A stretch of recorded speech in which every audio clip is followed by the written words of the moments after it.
जय माँ काली। मैं लोगों की रीडिंग करती हूँ तो बहुत सारी घटनाएं, बहुत सारी कहानियाँ मेरे सामने आती रहती हैं।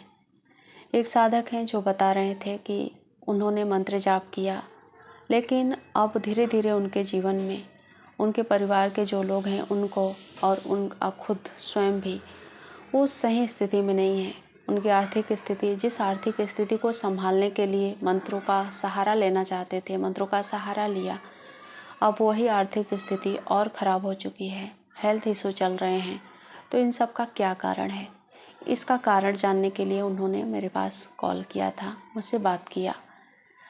तो जो उनके जीवन की हिस्ट्री निकल कर सामने आई वो सुनकर आप भी हैरान रह जाओगे।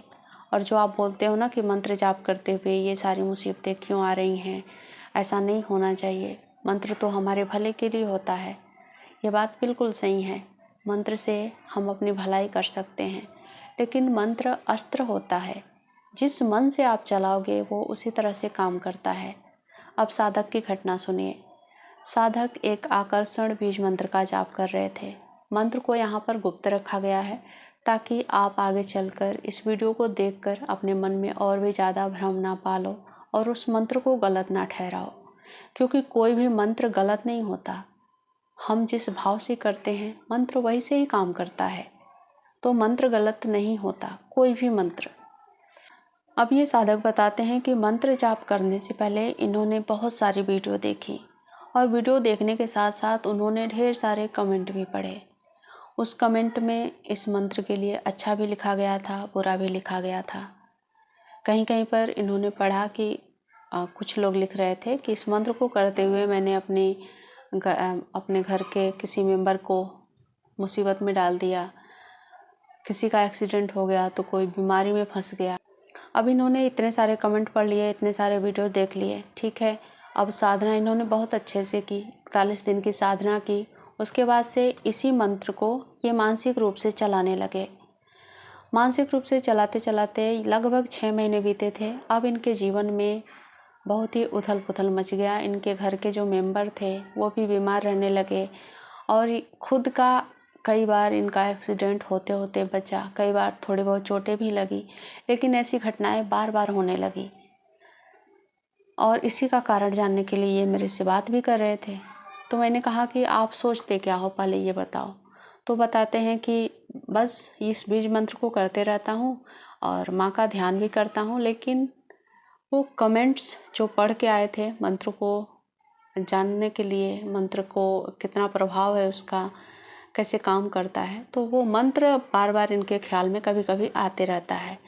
यानी कि 24 घंटे में एक न एक बार वो इस मंत्र को, इस कमेंट को याद कर ही लेते थे, जो भी बुरे कमेंट थे। हम अपने जीवन में अच्छी चीज़ों को कम और बुरी चीज़ों को ज़्यादा आकर्षित करते हैं। और यहाँ पर तो ये आकर्षण बीज मंत्र का जाप कर रहे थे।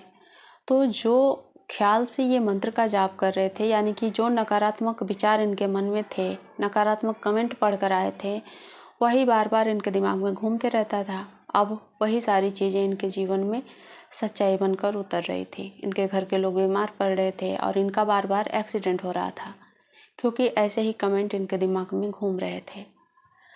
तो जब आप मंत्र जाप करते हो तो ज़्यादा सर्च ना करो, मैं तो आपको ये सलाह दूंगी, क्योंकि जितना आप भोले बनकर, जितना आप अनजान बनकर साधना कर लोगे, मंत्र जाप कर लोगे, वही आपके लिए बेहतर होगा। क्योंकि भोला और अनजान व्यक्ति ईश्वर के नज़र में वैसा ही रहता है, और ज़्यादा समझदार तो समझदारी दिखाओ और फंसो, क्योंकि ईश्वर क्षमा नहीं करते। भोले लोगों को तो क्षमा मिल जाती है। आपने बहुत सारी कहानियाँ सुनी होंगी, बहुत सारी ऐसी कथाएं सुनी होंगी जिसमें भोला व्यक्ति ईश्वर को प्राप्त कर लेता है, ईश्वर का दर्शन कर लेता है, और समझदार वहीं का वहीं पड़ा रहता है। और जो भी लोग बहुत ही ज़्यादा इमोशनल प्रवृत्ति के हैं, सेंसिटिव है, किसी बात को वो अपने दिमाग से निकाल नहीं पाते, जिनको बहुत ही ज़्यादा ओवर थिंक करने की आदत है, बहुत ज़्यादा सोचते रहते हैं, ऐसे लोगों को बीज मंत्र नहीं करना चाहिए। ये मैं डराने के लिए नहीं बोल रही हूँ, आपको समझा रही हूँ। पहले इन आदतों को सुधारो, फिर बीज मंत्र करो। तो उम्मीद है आगे चलकर आप जरूर सकारात्मक विचारों के साथ मंत्रों का जाप करोगे, ईश्वर से जुड़ोगे। मिलते हैं अगले वीडियो में, तब तक अपना ख्याल रखें। जय माँ काली, जय महाकाल।